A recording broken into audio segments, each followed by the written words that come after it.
মানুষ যা চেষ্টা করে তাই পাবে, মানুষ যা চেষ্টা করে তাই পাবে, আর যার চেষ্টার ফল আল্লাহ সুবহানাহু ওয়া তাআলা তাকে চূড়ান্তভাবে প্রদান করবেন। সে কারণে আমি আপনাদেরকে শুরুতেই এই নাসিহাটি করতে চাই যে নিজের মন খারাপ করে যে না আমারই দিয়ে হবে না, এরকম চিন্তা করার কোনো কারণ নেই। অবশ্যই আপনাদেরকে দিয়ে হবে। মনে রাখবেন, কোন মুসলমানের বৈশিষ্ট্য আলস্য হতে পারে না। মুনাফিকরা তারা অলস, তাদের অন্তরে ঈমান নাই, এ কারণে তারা অলসতার মধ্যে তাদের সময় কাটায়। সব জায়গায় তারা আলস্য ভরে তারা বসে, আলস্য ভরে তারা কাজ করে, অলসতার সাথে তারা কথা শুনে, তাদের মধ্যে সেই দৃষ্টিও নাই, সে আন্তরিকতাও নাই, এবং তাদের মধ্যে সেই ক্ষিপ্রতাও নাই। মুমিনরা হয় প্রচন্ড তীব্র এবং তারা হয় প্রচন্ড গতি সম্পন্ন। এই যে গতির কথা শুনেছেন না, আস-সাবিকুন আস-সাবিকুন উলাইকাল মুকাররাবুন, যারা সবার আগে থাকে তারাই আল্লাহর সবচেয়ে প্রিয় বান্দা। মুমিনদের অন্তর তার শরীরের চেয়ে অনেক বেশি গুরুত্বপূর্ণ। নিয়াতুল মুমিন খায়রুম মিন আমালিহি ইন্নামাল আমালু বিন্নিয়াত। একজন মুমিন তার নিয়তের মাধ্যমে এগিয়ে যায়। সাধারণ মানুষের চেয়ে একজন শক্তিশালী ঈমানদার আমল একই, কিন্তু নিয়তের কারণে সে এগিয়ে যায়। এবং এই কারণে নবীদেরকে আল্লাহ তাআলা বলেছেন তারা ছিল মুখলিস, ইন্নাহু কানা মুখলিসাও ওয়া কানা রাসূলান নাবিয়্যা। মুখলিস, ওয়া মা উমিরু ইল্লা লিয়াবুদুল্লাহা মুখলিসিনা লাহুদ্দিন। মুখলিস, এই ইখলাসের কারণে তারা অন্যদের চেয়ে অনেক বেশি এগিয়ে যেতেন। ইখলাস হচ্ছে নিয়তের নাম। আপনি নিয়ত করেন, আপনি যদি রবের সন্তুষ্টির প্রতি যদি আপনি দাঁড়াতে পারেন, দৌড়াতে পারেন, তাহলে আল্লাহ তাআলা আপনার জীবনটাকে সুখ, শান্তি, পরিতৃপ্তি দিয়ে আল্লাহ তাআলা ভরপুর করে দেবেন। কবি কোরআনে বলেছেন ফালাইতাকা তাহলু ওয়াল হায়াতু মারিরাতুন ওয়ালাইতাকা তারদা ওয়াল আনামু গিদাবু লাইতাল্লাযী বাইনি ওয়া বাইনাকা আমিরুন ওয়া বাইনি ওয়া বাইনাল আলামিন খারাবু। হে আল্লাহ, গোটা দুনিয়া, গোটা জীবন যদি আমার জন্য তিক্ততাপূর্ণ হয়, প্রচন্ড তিক্ততাপূর্ণ গোটা জীবন, তারপরও আপনি যদি আমার থাকেন তাহলে গোটা জীবন আমার জন্য মিষ্টি হয়ে যাবে। হে আল্লাহ, গোটা পৃথিবীর সকল মানুষ যদি আমার প্রতি অসন্তুষ্ট থাকে, আপনি যদি আমার প্রতি সন্তুষ্ট থাকেন তাহলে আমি কাউকে পরোয়া করি না। হে আল্লাহ, গোটা পৃথিবীর সকল মানুষের সাথে যদি আমার সম্পর্ক নষ্ট হয়, আপনার সাথে যদি আমার সম্পর্ক ঠিক থাকে, তাহলে আমি কারো নিয়ে পরোয়া করি না, আমার কোনো টেনশন নাই। ঈমানদারদের অবস্থা এরকম, আল্লাহর সাথে তারা সম্পর্ক নষ্ট করে না, মানুষের সাথে সম্পর্ক নষ্ট হোক। আর আমরা আল্লাহর সাথে সম্পর্ক নষ্ট করি মানুষের সাথে সম্পর্ক রক্ষা করার জন্য। ঈমানদারদের বৈশিষ্ট্য হচ্ছে তারা আল্লাহর সাথে সম্পর্ক নষ্ট করে না, কারণ মাল্লাহুল মাওলা ফালাহুল কুল। আল্লাহ যদি আপনার পক্ষে থাকে, গোটা পৃথিবীকে আল্লাহ সুবহানাহু ওয়া তাআলা আপনার পক্ষে তৈরি করে দেবেন। যদি আল্লাহকে আপনার পক্ষে আপনি রাখতে পারেন। আর আল্লাহকে আপনার পক্ষে রাখার জন্য আপনাকে কাজ করা লাগবে। আল্লাহকে আপনার পক্ষে রাখার জন্য আপনাকে কাজ করা লাগবে। আল্লাহ সুবহানাহু ওয়া তাআলার ইবাদত আপনাকে করতে হবে। প্রিয় ভাইরা, আমি সেই কারণে আপনাদেরকে যে কথাই বলতে চাই, প্রিয় ভাইরা, রমাদানের পর মসজিদকে আঁকড়ে ধরুন।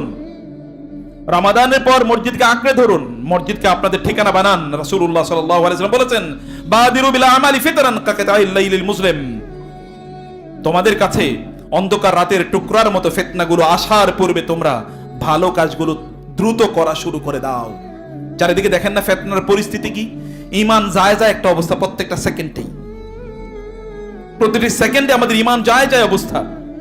এই অবস্থায় আমাদেরকে ঈমান বাঁচাতে হলে মসজিদে বেশি বেশি আসতে হবে। মসজিদ মানে হলো সালাত, মসজিদ মানে আল্লাহর জিকির। রাসূলুল্লাহ সাল্লাল্লাহু আলাইহি ওয়াসাল্লাম বলেছেন ফাযালিকুমুর রিবাত। প্রিয় ভাইরা বোনেরা, ইন্তেজারুস সালাত আজকে কই? এক নামাজের পর আরেক নামাজের জন্য অপেক্ষা, এটা কই আজকে? কেন সেই অনুভূতি আমাদের মাঝে নাই? একটি নামাজ শেষ হয়ে গেছে, আরেকটা নামাজের জন্য অপেক্ষায় থাকা। ফজরের পরে আপনি ইশরাকের জন্য, ইশরাকের পর আপনি দোহার জন্য, দোহার পর আপনি জোহরের জন্য, জোহরের পর আসরের জন্য, আসরের পর মাগরিবের জন্য, মাগরিবের পর এশার জন্য। এই অপেক্ষা কই? এশার পরে তাহাজ্জুদের জন্য অপেক্ষা কই? সাহাবায়ে কেরাম রাদিয়াল্লাহু তাআলা আনহুম তো তাই করেছেন। রাসূলুল্লাহ সাল্লাল্লাহু আলাইহি ওয়াসাল্লাম এটাকে বলেছেন, সীমান্তে যারা পাহারা দেয় তার যেমনি ভাবে সদা সর্বদা অটল প্রহরীর মতো থাকে, তেমনি ভাবে আপনি যদি এক নামাজ থেকে আরেক নামাজের জন্য এরকম অপেক্ষায় থাকেন, তাহলে আল্লাহ সুবহানাহু ওয়া তাআলা আপনাকে একজন সীমান্ত প্রহরী 24 ঘন্টা সীমান্ত পাহারা দেওয়ার কারণে যে সম্মান মর্যাদা পাবে, এইরকম সম্মান এবং মর্যাদা আল্লাহ তাআলা আপনাকে প্রদান করবেন। শুধু তাই না, এইভাবে আপনাকে প্রোটেকশন প্রদান করবেন। আপনাকে শয়তান আর কোনোভাবে আক্রমণ করতে পারবে না, কারণ আপনি তো প্রহরায় রয়েছেন, আপনি পাহারাদার, আপনি নিজের ঈমানকে আপনি পাহারা দিচ্ছেন। ফাযালিকুমুর রিবাতু ফাযালিকুমুর রিবাত। রাসূলুল্লাহ সাল্লাল্লাহু আলাইহি ওয়াসাল্লাম বলেছেন। সুফিয়ান আস-সাউরী রাহিমাহুল্লাহ তিনি বলেছেন, হে যুবক সম্প্রদায়, তোমাদের যৌবন থাকতে তোমরা নামাজকে দীর্ঘ করো, লম্বা করো, লম্বা সময় জুড়ে তোমরা নামাজ আদায় করো, এবং তারপর আবু ইসহাক তিনি বর্ণনা করছেন, আবু ইসহাক আস-সাবিঈ রাহিমাহুল্লাহ যখন তিনি বৃদ্ধ হয়ে গিয়েছেন তখন তিনি কাঁদতেন আর আক্ষেপ করে বলতেন, আহারে বৃদ্ধ হয়ে গেছে, আগের মতো করে লম্বা নামাজ আদায় করতে পারি না, এখন কেবল এক রাকাতে সূরা বাকারা আর সূরা আলে ইমরান পড়তে পারি, তার চেয়ে বেশি পড়তে পারি না। তাইলে এর আগে কি পড়তেন? বৃদ্ধ হয়ে যাওয়ার পরে কাঁদে কাঁদে বলতেছেন যে এখন কেবল সূরা বাকারা আলে ইমরান পড়তে পারি, তার চেয়ে বেশি পড়তে পারতাম আগে। কিভাবে পড়তেন? তাদের ইবাদতের মাত্রা কি ছিল? তাদের ইবাদতের মাত্রা কি ছিল? প্রিয় ভাইরা, মোবাইল আসার পূর্বে মসজিদগুলো আমাদের জন্য সত্যিকার অর্থে আমাদের ঘর ছিল, আমাদের আবাসন ছিল। এবং মোবাইলগুলো আসার পূর্বে আমাদের পকেটে ছোট ছোট মুসাফ থাকতো, যেমন আমার পকেটে থাকতো, ছোট ছোট মুসাফ খুঁজতাম। সৌদি আরবে গেলেও দেখতাম এই ছোট ছোট কত ছোট মুসাফ পাওয়া যায়। এখন এগুলো পাওয়া যায় না, এখন তো সব মোবাইল। এবং একদল লোক তারা মোবাইল থেকে কোরআন পড়ে। আমি এবার অনেকে নিষেধ করেছি, আমি আমার সাথে বহু লোক ছিল, আমি বলেছি কেউ মোবাইল থেকে কোরআন পড়তে পারবে না, মুসাফ দেখে দেখে পড়তে হবে। এটা একটা বদ অভ্যাস। আস্তে আস্তে আস্তে আস্তে ওই মোবাইল পড়তে গেছে, মানে মোবাইল থেকে কোরআন পড়তে গেছে, এর মধ্যে নোটিফিকেশন এসে ফেসবুকের, ইউটিউবের, হোয়াটসঅ্যাপের অথবা মেসেঞ্জারের ওইদিকে চলে গেছে, আর খবর নাই। এটা আরেকটা শয়তানের চাল। মুসাফ নাই, কোরআনের প্রিন্টেড কপি নাই, সেটা আপনি ধরতে পারেন না, ওটার স্পর্শটাও মানুষের মধ্যে ঈমানের শিহরণ জাগায়। সেগুলো ধরে ধরে পড়েন, মোবাইল থেকে পড়া বন্ধ করে দেন। এটা আপনার প্রয়োজনের জন্য ব্যবহার করছেন, এটাকে আপনি পার্মানেন্ট বানিয়ে ফেলাইয়েন না, এটাকে পার্মানেন্ট বানিয়ে ফেলবেন না। প্রিয় ভাইরা, এখন আমাদের বালিশের নিচে মোবাইল, তখন আমাদের বালিশের পাশে থাকতো কোরআনের মুসহাফ। এখন আমরা মোবাইল দেখতে দেখতে ঘুমাই, তখন আমরা কোরআন তেলাওয়াত শুনতে শুনতে অথবা কোরআন তেলাওয়াত করতে করতে মুসহাফ দেখে দেখে দেখতে আমরা, এবং আমি নিজেও বই পড়তে পড়তে ঘুমাতাম। বই পড়তে পড়তে না ঘুমালে আমার ঘুম হতো না। কিন্তু এখন চরিত্র খারাপ হয়ে গেছে আমাদের পুরা মানব জাতির। এগুলো থেকে আমাদেরকে নিজেদেরকে আমাদের রক্ষা করতে হবে। প্রিয় ভাইরা, রাসূলুল্লাহ সাল্লাল্লাহু আলাইহি ওয়াসাল্লাম বলেছেন, আল মসজিদু বাইতু কুল্লি তাকিয়্যিন, মসজিদ হচ্ছে প্রত্যেক মুত্তাকির তার ঘর, এটা হচ্ছে তার রিয়েল ঘর, তার রিয়েল আবাসন মসজিদ। এবং সাহাবায়ে কেরাম রাদিয়াল্লাহু তাআলা আনহুম, আল্লাহর রাসূলের কথা একবার চিন্তা করেন, সাহাবায়ে কেরাম রাদিয়াল্লাহু তাআলা আনহুম তাদের কথা চিন্তা করে দেখেন, মসজিদ তাদের আবাস ছিল কিভাবে, আমি একটু পরে বলছি। আব্দুল্লাহ ইবনে মুবারক রাদিয়াল্লাহু তাআলা রাহিমাহুল্লাহ, তিনি আসর থেকে মাগরিব প্রতিদিন মসজিদে বসে থাকতেন, এখান থেকে বের হতেন না, কারণ এটা হলো আজকারুল মাসা, সন্ধ্যার বা বিকালের জিকিরের সময়। ইবনে তাইমিয়া রাহিমাহুল্লাহ তিনি ফজরের পর, সূর্য উদয়ের পরে, ফজরের পর থেকে সূর্য উদয়ের পরে ইশরাকের নামাজ আদায় করার আগ পর্যন্ত কোনোদিন মসজিদ থেকে বের হতেন না, কারণ ওই সময় হচ্ছে সকালের তাসবিহের সময়, ওই সময় সকালে তাসবিহের সময়। আর আমাদের ফজরের পরে তো তাসবিহ বহুত পরের কথা, ফজরের পরে তো আমরা কত দ্রুত গিয়ে আবার ঘুমামো, কেউ যদি ফজর পড়ে আর কি, আর না পড়লে তো আর নাই, কত দ্রুত গিয়ে ঘুমাবো সেই প্রতিযোগিতা আমাদের লেগে যায়। আর সালাতদের অবস্থা দেখেন, ওয়াল্লাযীনা ইউমাসসিকুনা বিল কিতাবি ওয়া আকামুস সালাহ ইন্না লা নুযিউ আজরাল মুহসিনিন ইয়া ইয়াহইয়া খুযিল কিতাবা বিকুওয়া। প্রিয় ভাইরা বোনেরা, এগুলো তো কোরআন তেলাওয়াতের সময়, জিকির আজকারের সময়, এগুলো মসজিদে অবস্থান করে আপনার নিজের আইডেন্টিটি তৈরি করার সময়।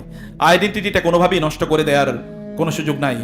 আমরা যদি আরেকবার এই পৃথিবীতে মাথা উন্নত করে দাঁড়াতে চাই, তাহলে মসজিদকে আমাদের ঠিকানা বানাতে হবে, বলতে হবে তুমি আমার সাথে দেখা করতে হলে মসজিদে আসতে হবে।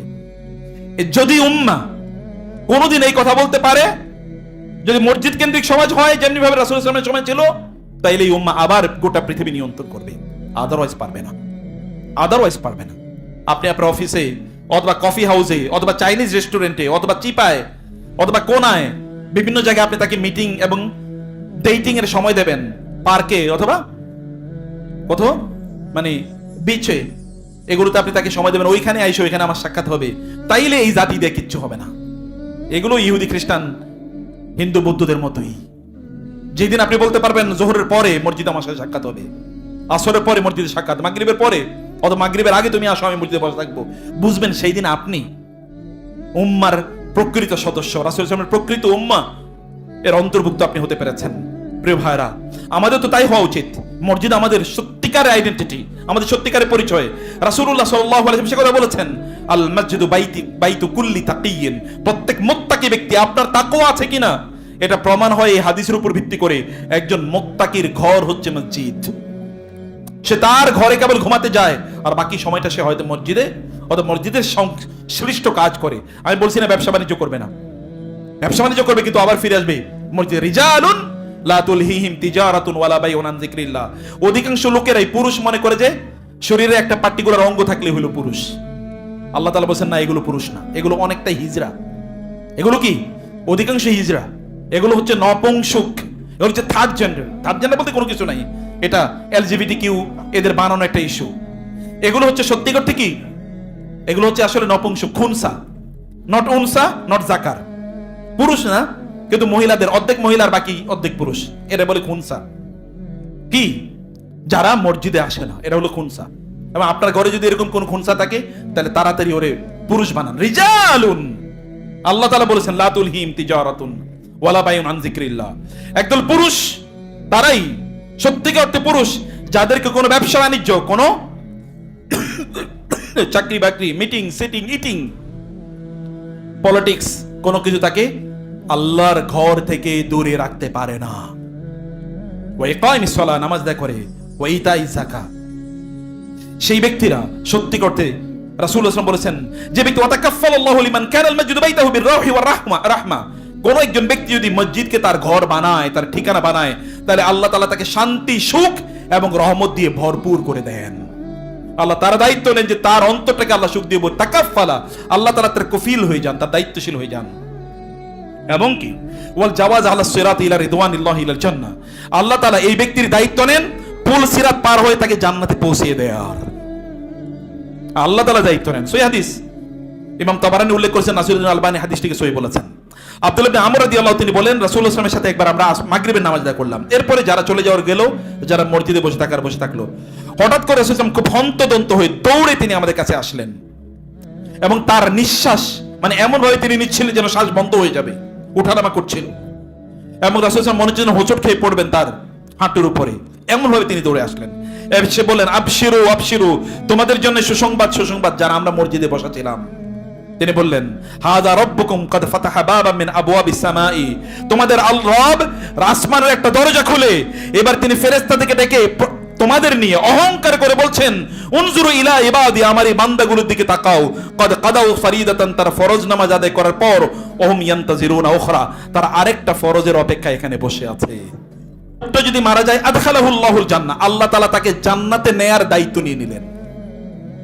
বেঁচে থাকলে তার সব দায়িত্ব আল্লাহ নিলেন, মৃত্যুবরণ করলে আল্লাহ তাআলা তাকে জান্নাত দেবেন, এই দায়িত্ব নিলেন। তিনজন ব্যক্তি, এর মধ্যে একজন হলো মান দাখালা বাইতাহু ফাসাল্লামা, কেউ ঘরে ঢোকার সময় সালাম দিয়ে ঘরে ঢুকলো, নিজের ঘরে ঢোকার সময় কি করলো? সালাম দিয়ে ঘরে ঢুকলো। আপনি তো ঢোকার সময় রাগান্বিত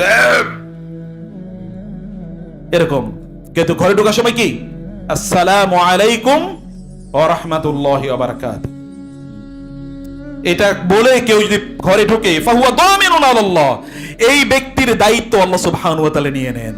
ঘরে ঢুকে আর কোনো টেনশন হবে না, খাবার দাবারের প্রবলেম, শিশু বাচ্চারা বিভিন্ন ডিস্টারবেন্স তৈরি করেছে, নাথিং উইল হ্যাপেন, কারণ আল্লাহ রাসূল বলেছেন সাল্লাল্লাহু আলাইহি ওয়াসাল্লাম, সহিহ হাদিস।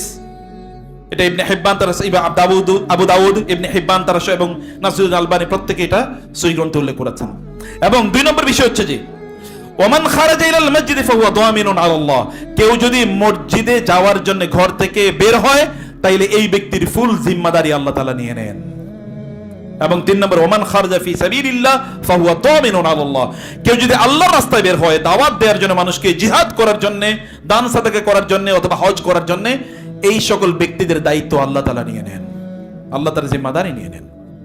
প্রিয় ভাইরা, সে কারণে আমাদেরকে যখন দেখতে পাবো আমাদের সালাফরা কিভাবে জীবন যাপন করেছেন। সাঈদ ইবনে মুসাইয়্যিব রাহিমাহুল্লাহ যখন তিনি মারা যাচ্ছিলেন, তার মেয়ে তখন তার জন্য কাঁদছিলেন, তিনি বলেন, আমার মা, আমার মেয়ে, তুমি কেঁদো না, তুমি জানো গত 40 বছর মুয়াজ্জিন আযান দিয়েছে, আমি মসজিদে নাই, এরকম ঘটে নাই।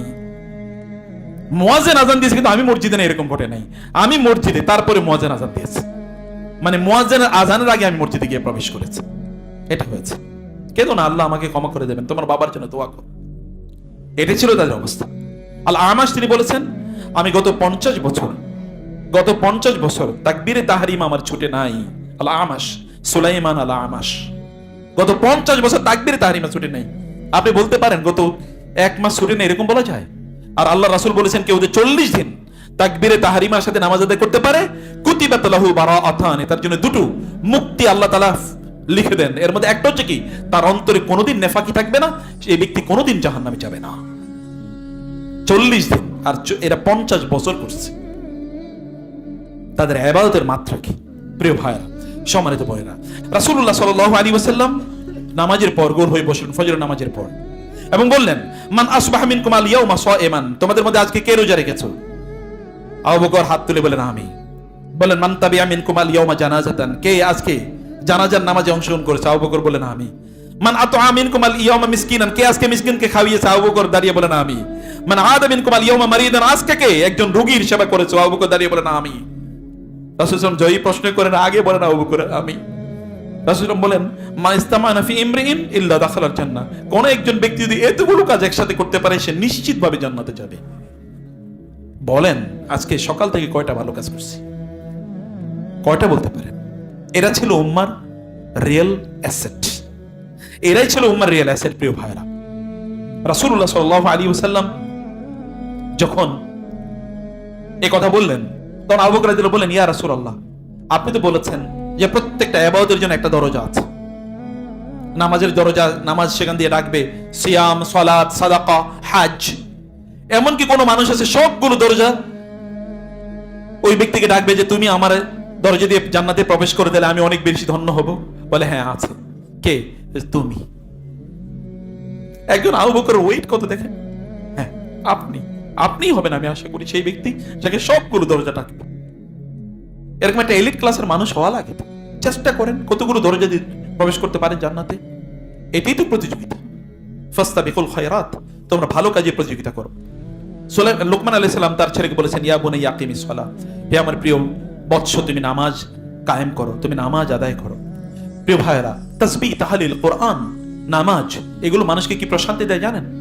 আপনারা তো জানেন এই যে গাজায় কি হচ্ছে, আপনারা জানেন গাজায় এখনো অনেক মানুষ আছে যাদের অপারেশন করার, মানে ধরেন হাতের একটা অংশ ছিঁড়ে গেছে, ওইটাকে এখন অপারেশন করে ফেলে দিতে হবে। অপারেশন করার জন্য অ্যানেস্থেসিয়া নাই, এমনকি শিশুদেরও। তখন ওরা বলে, অথবা ডাক্তাররা তাদেরকে বলে, তোমরা সুবহানাল্লাহ, আলহামদুলিল্লাহ, আল্লাহু আকবার পড়ো, তাসবিহ পড়তে থাকো বা কোরআন তেলাওয়াত করতে থাকো। কোরআন তেলাওয়াত করতে স্যার অপারেশন হচ্ছে, অ্যানেস্থেসিয়া নাই। আপনি কি চিন্তা করতে পারেন একটা সুই দেখতো আপনাকে? অ্যানেস্থেসিয়া নাই, অবশ করার মতো কোনো ঔষধ নাই, এমনি অপারেশন করে ফেলে দিচ্ছে। এই মানুষগুলো যদি শ্রেষ্ঠ মানুষ নয় তাহলে কারা হবে? এরা যদি উম্মার সেরা মানুষ নয় তাহলে কারা হবে? আমরা? আমাদের ইমানের লেভেলটা কি ওই পর্যায়ে আছে? আমরা তো এসি না হইলে আমাদের নামাজে মনই বসে না। এসির মসজিদে আমরা যাইতে চাই, ওই মসজিদে এসি নাই, ফ্যানগুলো ভালো করে চলে না, এরপরে ওইখানে কারণে আমাদের সংখ্যা আগমন কমে যায়, মনোযোগ আমাদের থাকে না।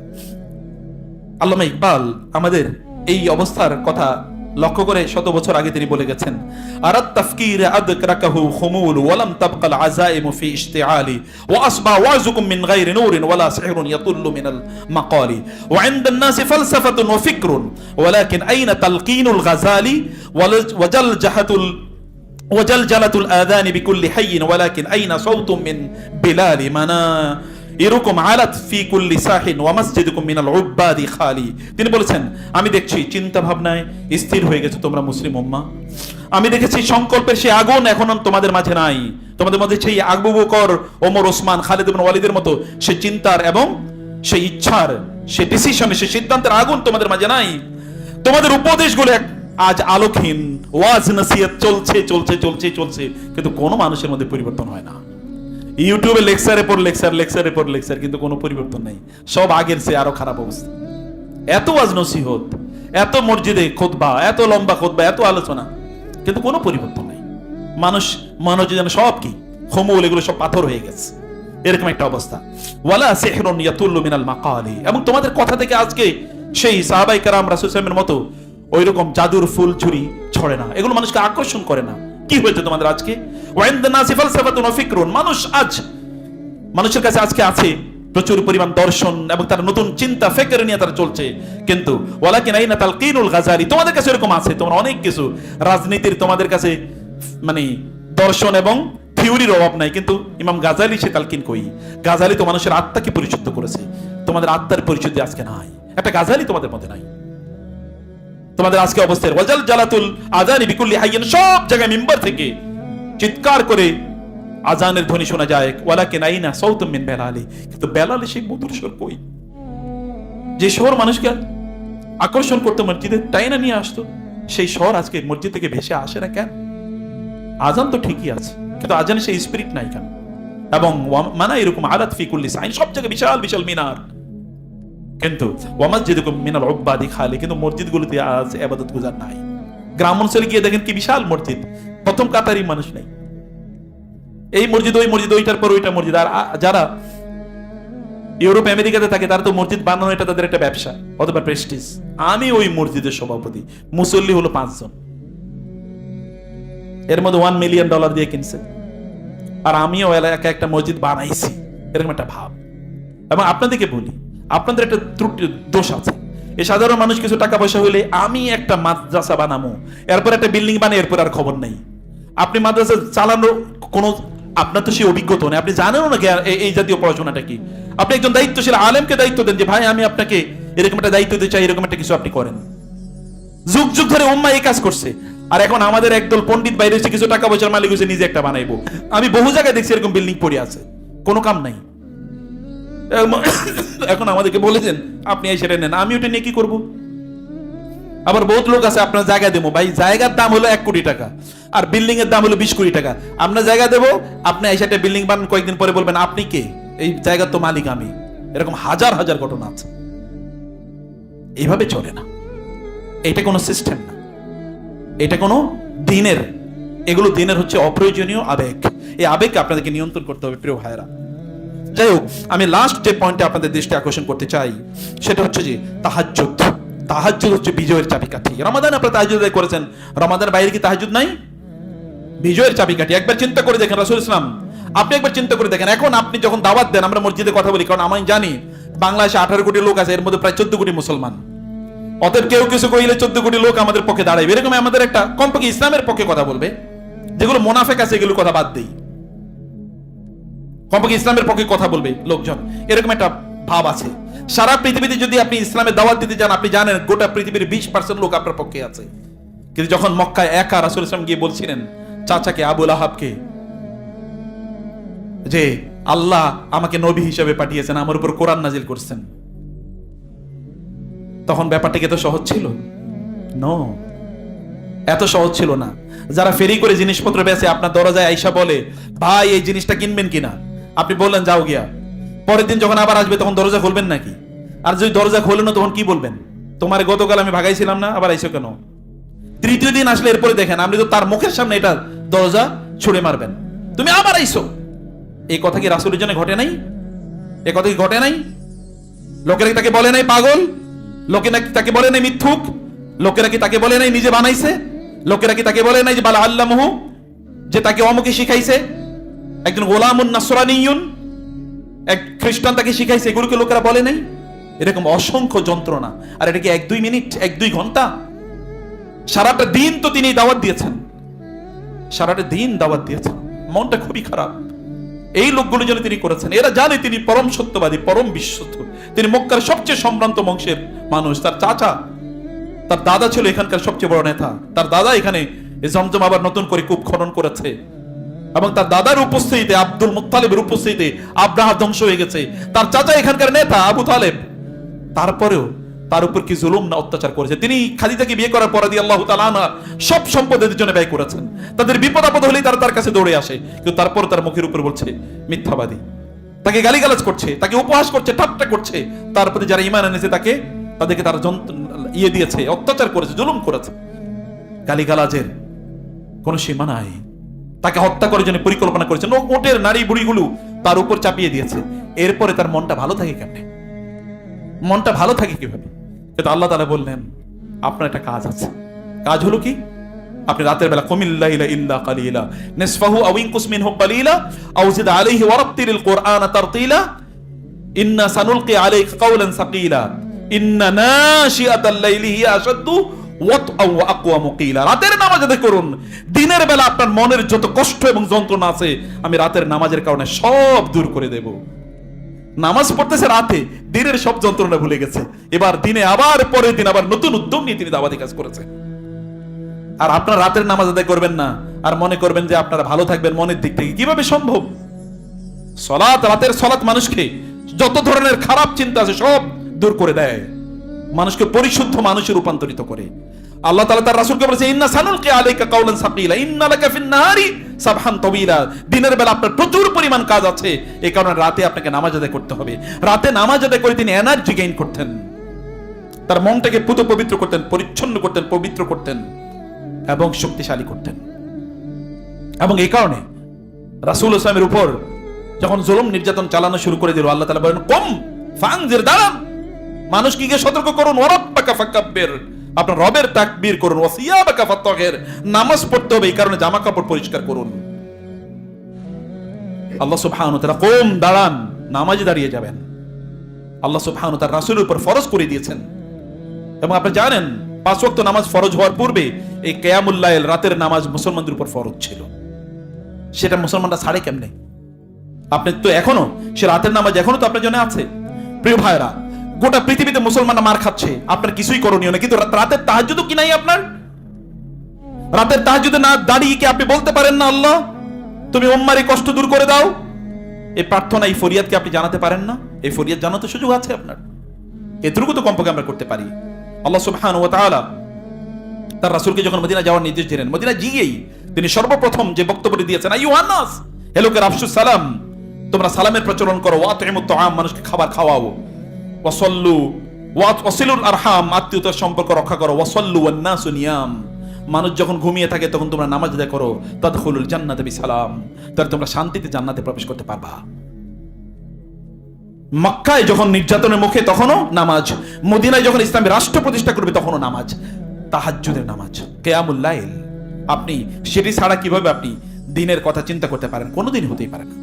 আপনার স্পিরিচুয়াল রেজিলিয়েন্স, যদি আপনি সত্যিকার অর্থে আপনার মনস্তাত্ত্বিক ধৈর্য এবং যদি সহনশীলতা তৈরি করতে চান, তাহলে আপনাকে রাতের সালাত আদায় করতেই হবে, এটা ছাড়া কোনো উপায় নাই। এবং কোরআন তেলাওয়াত করতে হবে, তাসবিহ তাহলিল করতে হবে, জিকির আজকার করতে হবে, বেশি বেশি জিকির করতে হবে। রাসূল ইসলাম এমন কোন মুহূর্ত ছিল যে তিনি জিকির করেন নাই? এমন কোন মুহূর্ত ছিল? কোন মুহূর্ত ছিল না। বরং তিনি নামাজের পর, আপনি বলবেন নামাজই তো সবচেয়ে বড় জিকির, নামাজের পরে তিনি জিকির করতে বলেছেন, বলেন নাই? যখন তোমরা নামাজ শেষ করবে, ফাযকুরুল্লাহ কিয়ামান ওয়া কুউদান ওয়া আলা জুনুবিকুম, নামাজ শেষ, ফাইদা কাদাইতুমুস সালাতা ফাযকুরুল্লাহ, যখন তোমরা নামাজ শেষ করবে তখন তোমরা জিকির করো। মানে কি? মানে নামাজ শেষ হতে হবে, জিকির ইজ ওভার, নো। এই কারণে তিনি মুআজকে বলেন, ইয়া মুআজ ইন্নী উহিব্বুকা, হে মুআজ, আমি তোমাকে ভালোবাসি, তুমি জানো আমি তোমাকে ভালোবাসি। অতএব মুআজ, তুমি প্রত্যেক নামাজের পর এই কথা বলতে ভুলবা না, আল্লাহুম্মা আইন্নী আলা যিকরিকা ওয়া শুকরিকা ওয়া হুসনি ইবাদাতিক। নামাজের পর তুমি এটা বলতে ভুলবা না, প্রত্যেক নামাজের পর তুমি এটা বলবা। অতএব আল্লাহর জিকির করতে পারে, এটা কিন্তু আল্লাহর পক্ষ থেকে তাওফিক। আপনি যদি আল্লাহর জিকির করতে পারেন তাহলে বুঝবেন আল্লাহর পক্ষ থেকে আপনি তাওফিক পেয়েছেন। এবং দোয়া, যত বেশি দোয়া করা যায় আল্লাহর কাছে, মহান আল্লাহ সুবহানাহু ওয়া তাআলা আমাদেরকে রমাদানের পরেও যেন আমাদের ঈমানটাকে আমরা শক্তিশালী রাখতে পারি, সেই তৌফিক দান করুন। আল্লাহুম্মা আমিন। আকুলু কওলি হাযা ওয়া আস্তাগফিরুল্লাহ লি ওয়া লাকুম ওয়া লিসাইরিল মুসলিমিন ফাস্তাগফিরুহু ইন্নাহু হুয়াল গফুর।